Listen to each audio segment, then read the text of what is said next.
Depuis les prodigieux exploits des cosmonautes américains avec les Apollo, certains se demandent ce que font les Russes. On a l'impression que partis en trombe et ayant pris les premiers l'avantage il y a quelques années, ils se sont laissés rattraper dans la course à la Lune.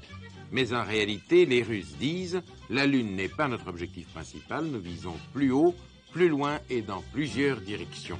Et notre stratégie spatiale est basée au premier chef sur la jonction de plusieurs vaisseaux sur la même orbite. » Ce qui fut fait en janvier par Soyouz 4 et Soyouz 5 lancés à 24 heures d'intervalle. Voici en tous les cas les premières images parvenues en Europe occidentale de l'exploit réalisé le 14 janvier par Soyouz 4 qui allait être rattrapé le lendemain par Soyouz 5. Ce Soyouz 4 était piloté par le colonel Chatalov et Soyouz 5 avait pour commandant de bord l'ingénieur Eliseev.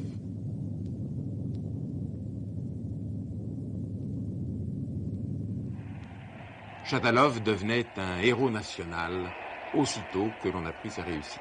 Et nous avons retrouvé le colonel Chatalov à Paris. Devant le satellite de communication soviétique Molnia, satellite de télécommunication qui utilise entre autres le procédé français de télévision SECAM, nous avons à notre micro le colonel Chatalov, qui était le commandant de bord de Soyouz 4, et l'ingénieur Eliseev, qui partit de la Terre à bord du Soyouz 5, changea de véhicule spatial là-haut et revint sur Terre à bord du Soyouz 4. Combien de temps, monsieur l'ingénieur, a duré votre préparation technique pour le vol Soyouz 4, Soyouz 5, c'est-à-dire pour l'établissement en haut de la première station orbitale automatique? Pendant toute la durée de ma vie dans le milieu des cosmonautes, c'est-à-dire près de 3 ans. Voici des images qui semblent nous être devenues familières, car nous les voyons depuis plusieurs années, ces images de l'entraînement intensif que subissent les cosmonautes russes et les astronautes américains, mais elles nous font toujours autant d'effet. «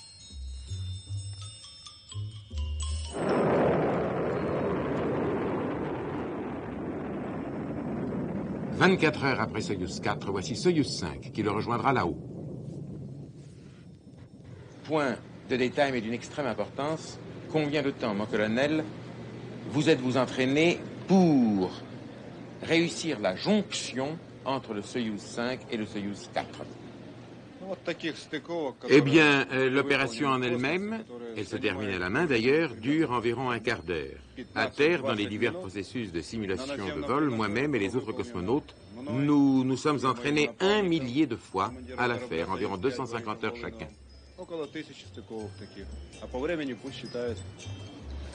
Au moment de la jonction, à quelle vitesse volaient vos vaisseaux spatiaux?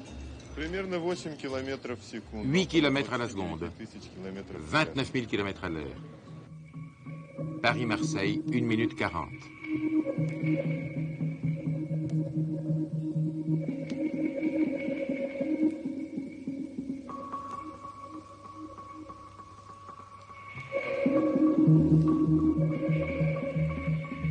Soyouz 5 va entrer dans Soyouz 4. C'est le film pris là-haut dans l'espace.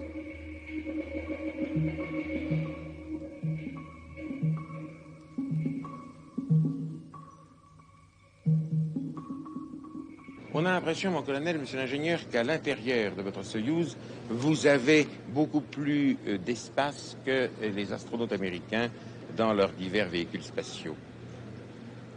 Tac. C'est bien ça. Oui, nous nous en sommes rendus compte hier en visitant Apollo 8. Nous avons beaucoup plus de place que les Américains. C'est parce que notre habitacle est à 2 compartiments. En haut, le compartiment de mesure et en bas, un laboratoire cosmique où nous pouvons à notre gré d'ailleurs travailler ou prendre nos repas ou nous reposer. Vous venez de dire que c'est à l'intérieur de l'une des 2 pièces que vous avez mis votre scaphandre pour sortir dans l'espace. Nous avons bien vu sur les images que vous avez commencé votre vol dans des vêtements qui sont, comment dire, des vêtements civils.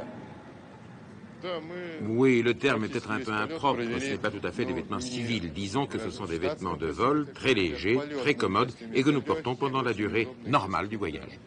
Comment vous sentez-vous à l'intérieur de votre Soyouz, mon colonel? Ben, très bien. Exactement comme à terre dans nos simulateurs de vol. Nous faisons les opérations là-haut comme à terre, y compris la jonction. La seule différence, bien sûr, là-haut, c'est l'état de apesanteur. Никогда вас не тошнило? Vous n'avez jamais eu mal au cœur, par exemple? Vous avez vu sur les pellicules notre humeur, notre maintien, notre appétit. Cet appétit est la preuve que nous nous sentions très bien. Qu'est-ce que vous mangiez? Un peu de tout, aussi bien de la nourriture spéciale pour le vol que de la nourriture que l'on consomme sur Terre. Est-ce que vous avez plus bu ou moins bu que sur Terre? Le premier jour moins, ensuite autant que sur Terre. À quel moment exactement, monsieur l'ingénieur, revêtez-vous votre scaphandre? Exactement au moment de sortir du vaisseau.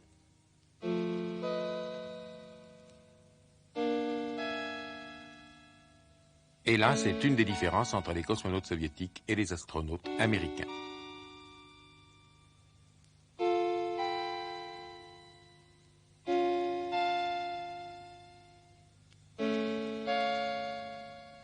Lorsque vous êtes sorti du Soyouz 5 pour entrer dans le Soyouz 4, avez-vous eu à un moment donné, monsieur l'ingénieur, un sentiment de peur? Non. Naguère peut-être ai-je quelquefois supposé que cela pourrait un jour m'arriver. Et puis peu à peu, en assimilant la technique et en m'entraînant, la peur a disparu, même pas d'émotion. Vous savez, nous avons beaucoup travaillé, comme ici sur ces images, dans des avions spéciaux sans pesanteur, et nous avons marché autour de maquettes des Soyouz. Non, je le répète, même pas d'émotion. C'est curieux, quelquefois, quand je saute en parachute, il m'arrive d'être ému, mais là-haut, dans les Soyouz, non.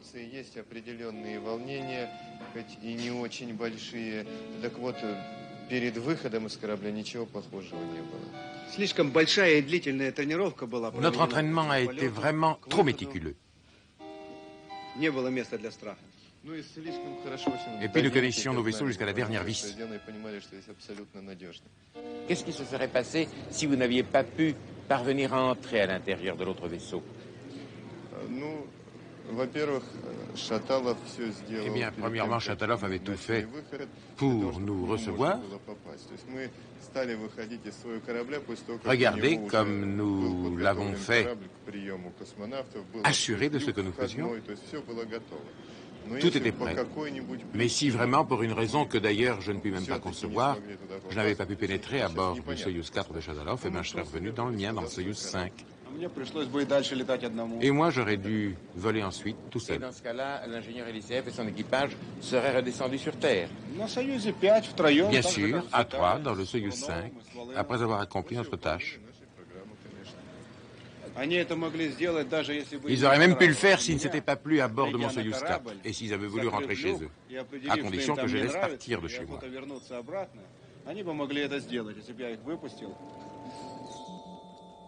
Répétons-le, Panorama vous présente aujourd'hui les vraies images du rendez-vous sur orbite là-haut.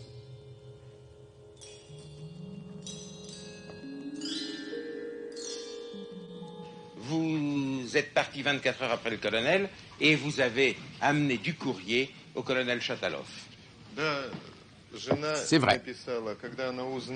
Madame Chatalov, dès qu'elle a vu sur son poste de télévision que son mari était là-haut, eh bien, elle a écrit une lettre, elle nous l'a envoyée de Moscou sur le cosmodrome, et moi, j'ai emporté cette lettre là-haut dans mon Soyouz 5, non pas seulement la lettre de Madame Chatalov, mais aussi les lettres de tous les copains.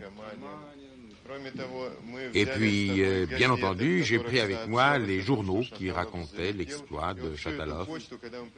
Et je pense que je suis, de toute l'histoire de l'humanité, le facteur qui a apporté du courrier le plus loin. Oui, reprend Chatalov, ils m'ont fait une grande surprise. Je ne le savais même pas. Ils ne m'avaient pas dit par radio qu'ils m'apporteraient, des lettres. Mais ça m'a fait très très plaisir et j'ai passé des heures à lire ce qu'il m'avait apporté de la Terre. Voilà. Cette dernière et belle image, c'est la descente de Soyouz 4 sur la Terre, emportant 2 hommes qui, partis à bord du Soyouz 5, ont changé de véhicule là-haut.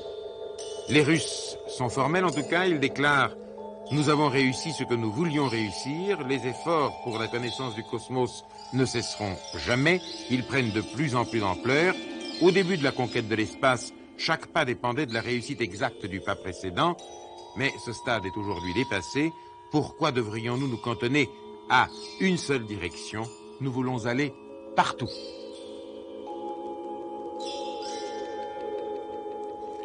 La vraie question, au fond, c'est de savoir à quelle vitesse la réalité rattrapera-t-elle l'anticipation.